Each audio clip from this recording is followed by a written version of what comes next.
Oi, gente.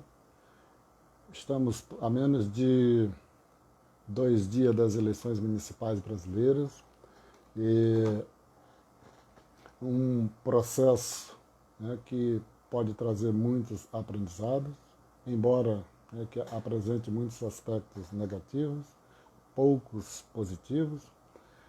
Domingo, agora, né, terá o segundo turno, com disputas bastante acirradas, como na capital de Recife, algumas disputas bastante simbólicas, como na capital de São Paulo, e outras, né, com um caráter político muito grande, como na capital do Rio Grande do Sul, Porto Alegre, onde tem uma população mais politicamente consciente, uma população que alterna periodicamente, né, os seus representantes.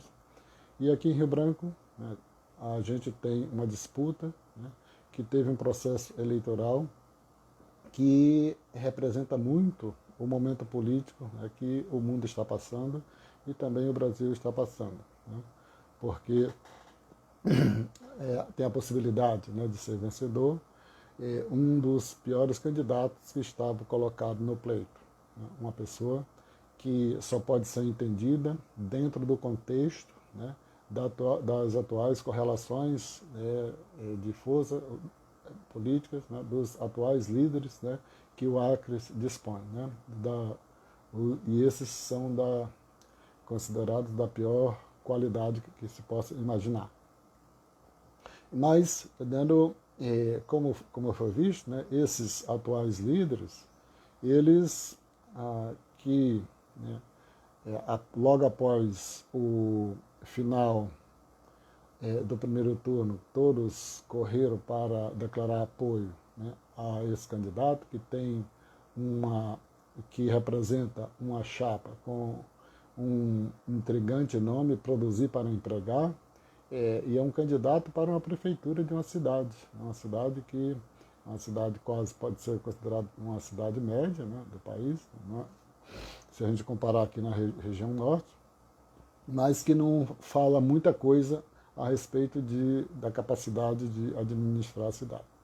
A gente não conhece muito bem, tá dando possivelmente o que ele teria, né, como condições de administrar uma cidade, até porque a própria campanha para a prefeitura, os debates, pouco os candidatos falaram a respeito disso, né, foi uma discussão muito em cima do personalismo, né, muito em cima de coisas que pode ser falado tanto na eleição para governador, como na eleição para deputado, como na eleição para senador. Tá, se você pegar os pleitos anteriores, até que você tinha uma discussão mais técnica sobre a administração das cidades. Tá?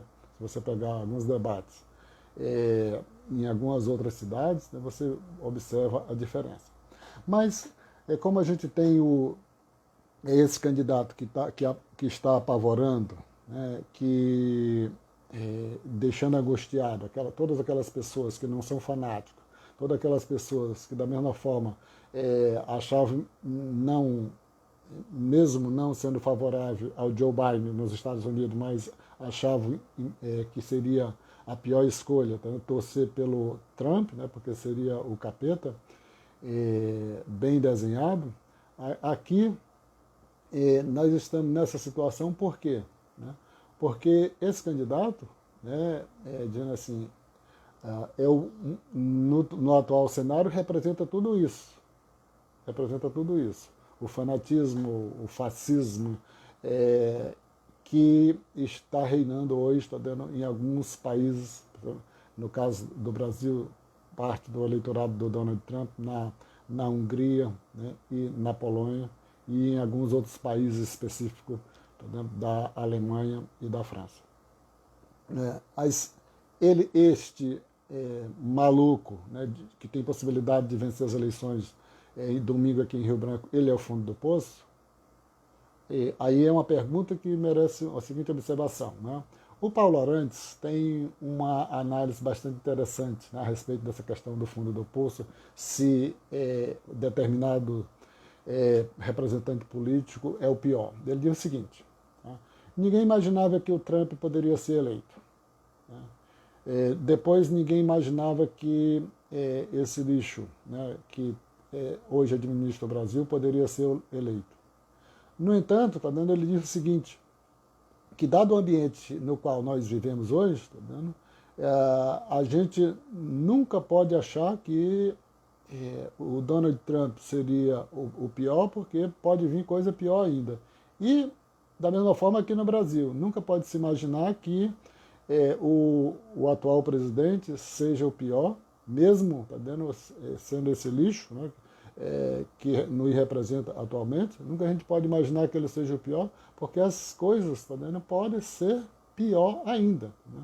Da mesma forma, se a gente comparar essa situação apavorante, angustiante que nós temos aqui para as eleições de Rio Branco, se a gente pegar o seguinte, né? Você tem esse maluco e você verificar os outros candidatos que estavam no pleito no primeiro turno, né?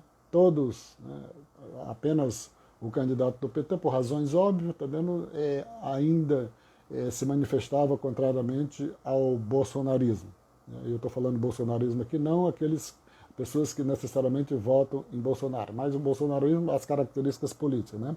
Então, com exceção do candidato do PT por razões óbvias, todos os outros representavam o bolsonarismo. Todos os outros representavam o bolsonarismo. E a gente tem, tá vendo, tinha desde, né, o candidato que venceu no primeiro turno, tá vendo, até candidatos, tá vendo, que ninguém sabe o que é que estavam fazendo nas eleições, como aquele candidato que tinha aquela chapa, né, assim, como era o nome da chapa do candidato? Era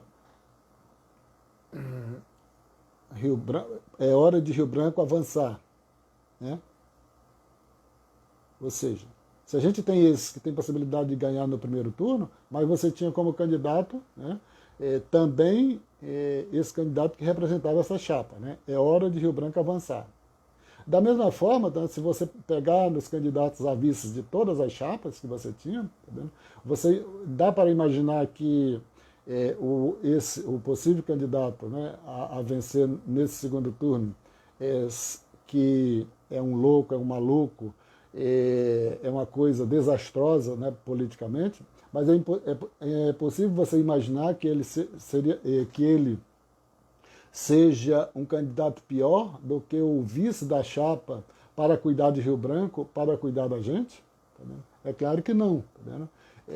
Estão ali na mesma disputa, tá vendo? Mas seria impossível, tá vendo, você comparar com qualquer outra pessoa o candidato da chapa para cuidar de Rio Branco, para cuidar da gente. Né? Nesse sentido, tá vendo,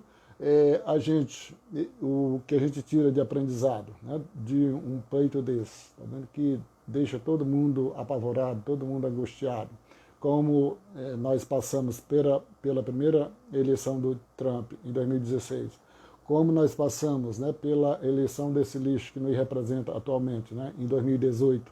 E agora a gente tem representando isso, sintetizando tudo isso aqui na eleição de Rio Branco. Né, tanto no primeiro turno como agora no segundo turno, né, que por excelência é o local, tá vendo, que tem um conjunto de candidatos, tá vendo, que todos, né, afluíam para isso que a gente chama de bolsonarismo, não necessariamente as que votam em Bolsonaro, mas que representam esse fanatismo, né, que representa, né, esse conservadorismo aloprado, né, que representa o que reina no mundo hoje, tá vendo, em nível internacional e aqui no Brasil. Tá? Então, eu acho, tá vendo, que é uma situação que está colocada. Eu, por exemplo, acho, tá vendo, que é um momento que serve muito, né, como uma forma da gente compreender melhor o que está acontecendo, porque, como eu falei, tá vendo, a gente nunca sabe definir, a gente não tem condições de saber o que significa o fundo do poço, né, porque sempre, quando você olha, circulou uma foto aí, tá vendo, com todos os principais líderes, né, entre aspas, que declararam apoio ao possível candidato vencedor das eleições de domingo. Tá vendo? É uma coisa assustadora, né? Por isso que não é possível a gente conseguir, né, entender o que significa o fundo do poço, né? Porque possivelmente algum daqueles ali poderão ser, pode ser, né, o futuro governador do estado. Então a gente não sabe durante quanto tempo a gente vai estar procurando, vai estar cutucando para saber onde se localiza o fundo do poço.